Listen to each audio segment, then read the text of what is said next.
Hello everyone, welcome to back my channel. I hope everyone is having a wonderful day. Before starting the video, please go ahead and hit the subscribe button and give this video a thumbs up. The bold and the beautiful spoilers are in for Tuesday, July 8, 2025. Fans can expect Liam Spencer, Scott Clifton, to rush over to the art school. Unfortunately, there will be 2 more shootings. Plus, Steffy Forrester Finnegan, Jacqueline Missins Wood, reacts with horror to everything that goes down. Let's start off with Luna, who got into a struggle with Sheila over the gun. The grandmother is a reformed villain and understands the pain in Luna's mind. However, she also knows that Luna is just going to end up back in prison or dead. Sheila has always wanted a way to earn true redemption with Steffy and John, Finn Finnegan, Tanner Novlan. No matter how hard Sheila has tried, she's never been able to gain trust with the Forrester family. Sheila even saved Kelly Spencer's, Sofia Perez, life, but that still didn't get any softness from Steffy. Of course, due to Sheila's history, asking for forgiveness is a very tall order. Steffy will be horrified. Everyone in Steffy's life just assumed that Sheila and Luna were conspiring together. However, nobody saw how desperately Sheila tries to get her granddaughter on the right path. Unfortunately, Luna didn't listen and now has shot her own grandmother. Will Sheila live or die? How will Luna cope with killing the one person who was actually on her side? The bold and the beautiful spoilers reveal that the next episode will include Liam rushing to the art school. The dying man has been on a mission ever since his brain tumor diagnosis to protect his family from Luna. Liam was fixated on that goal. So when Liam bursts through the door, Luna likely shoots him before realizing that's Bill Spencer's, Don Diamond, son. There is no way that Bill can ever forgive something like this. There is also a third shooting victim, but we're not sure who that is yet. Liam and Luna are both still filming through September, so don't expect them to get killed off just yet. As for Sheila, it sounds like she could get killed off. Sheila has been really good since her marriage to Deacon Sharp, scene canon. However, redemption with Steffy and Finn has been impossible. Perhaps this is the only way for Sheila to truly be forgiven, through death.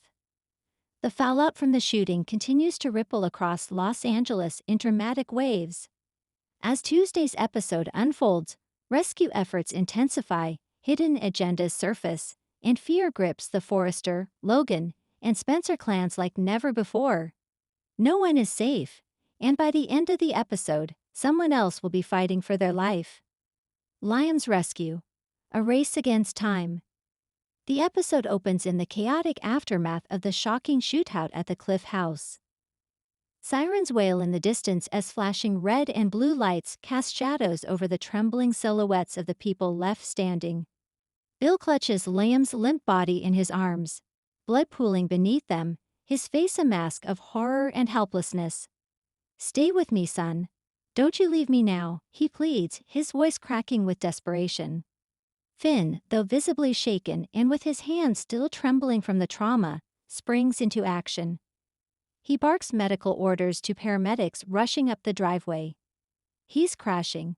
We need to stabilize him now." Steffy stands frozen, her eyes locked on Liam's bloody torso. Her screams are silent, her breath caught in her throat as reality sinks in. Her worst nightmare has manifested right before her eyes, and she can barely move. As Liam is whisked away into the ambulance, unconscious and barely breathing, Bill climbs in after him, refusing to let go. "I'm not losing him. I already lost too much."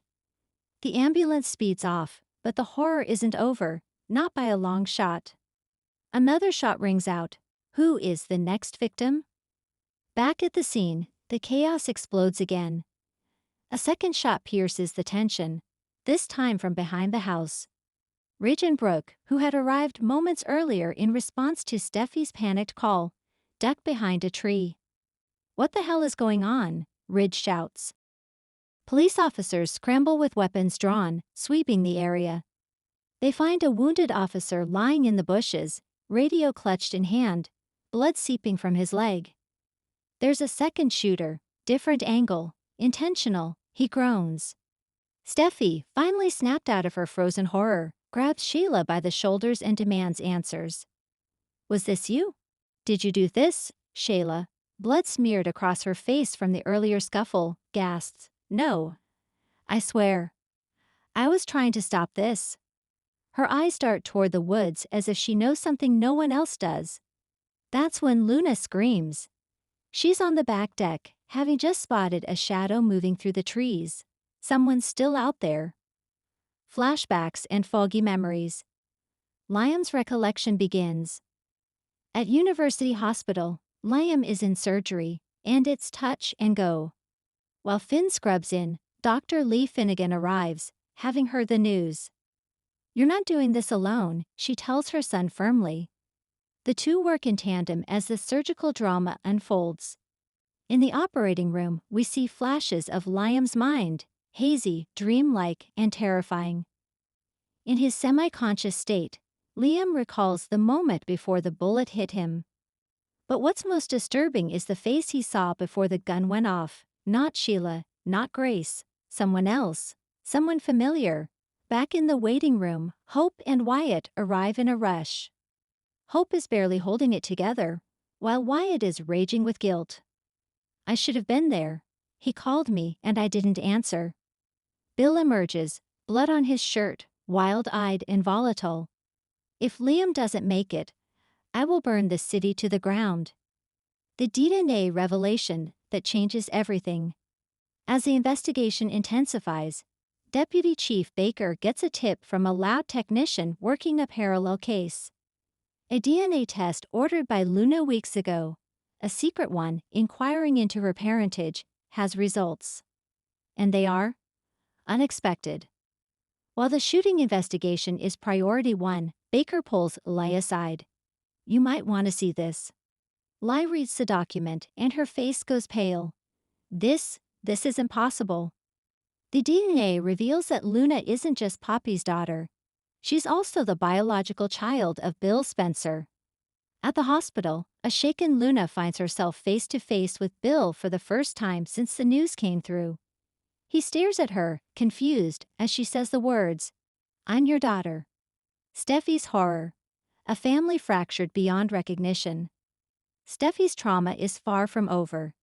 Back at the Cliff House, as police tape surrounds the perimeter and the scent of gunpowder still lingers in the air, she sits on the front steps in a daze. Taylor arrives and rushes to her daughter. Sweetheart, are you okay? Where's Finn? But Steffi can't even speak. She just points toward the bloodstains on the floor and whispers, Liam. Taylor's face crumples in pain. Then Steffi finally snaps, her emotions breaking through. This is all my fault. I let them in, Sheila, Grace, all of them. I should have protected us. I should have protected Liam. Taylor tries to comfort her, but the look in Steffi's eyes is far away, like she's spiraling into a place she may not come back from. Meanwhile, Sheila sits in the back of a squad car, quietly muttering to herself. They think I did this, but I didn't. I was saving them. I was trying to stop the real monster. Grace watches from a distance, lurking in the shadows with a wicked smirk. The mastermind revealed. Grace's poison runs deeper. Tuesday's cliffhanger takes us into darker territory. As the police begin combing through evidence and witness statements, a pattern emerges. Someone orchestrated both shootings. Someone wanted chaos. Distraction, destruction. That someone is Grace Buckingham. In a secret flashback, we see her meeting with an unknown figure, passing them an envelope. You know what to do. Target Liam, then disappear. Grace had been trying to frame Sheila all along. She knew that by inciting panic and placing herself as a concerned mother, she'd throw off suspicion. Her ultimate goal: drive a wedge between Finn and Steffi, and take down the Forresters for what she believes they've done to her daughter. But she didn't count on Liam surviving. And she definitely didn't count on Luna's DNA test coming back when it did. Hospital bedside vigil, Hope's confession. As night falls and Liam is finally out of surgery, the doctors say the next 24 hours are critical. Hope sits beside his bed, holding his hand. Through tears, she begins to speak, believing he can hear her. I don't know what's happening to us, or if you'll even wake up. But if you do, I need you to know something. I still love you, I never stopped, and I never will. Bill watches from the doorway, hearing everything. Behind him, Wyatt quietly steps away, finally accepting the truth. Coming up Wednesday, a new target emerges. The Tuesday episode ends with a grim warning from Deputy Chief Baker. We thought we had a suspect, but this was bigger, coordinated, and we believe the real shooter, or shooters, may still be planning another attack. As Steffy stares into the ocean that night, a mysterious figure watches from the cliff's edge. And somewhere deep in Liam's subconscious, a name begins to form. One that could change everything. Final tease for Tuesday, July 8. Liam's condition remains fragile. But is he holding the key to exposing the real shooter? Luna's paternity revelation shakes Bill to his core and could change everything for Poppy. Grace's manipulations may have deadly consequences, and she's not done yet. And Steffy. She's reaching her breaking point, and someone might pay the price. The Bold and the Beautiful is delivering explosive twists this week. With bullets flying, secrets unraveling, and the true villain inching closer to exposure, no heart is left untouched, and no one is truly safe. Thanks for watching this video, and please subscribe our Bold and BAUPDAT YouTube channel for more update news.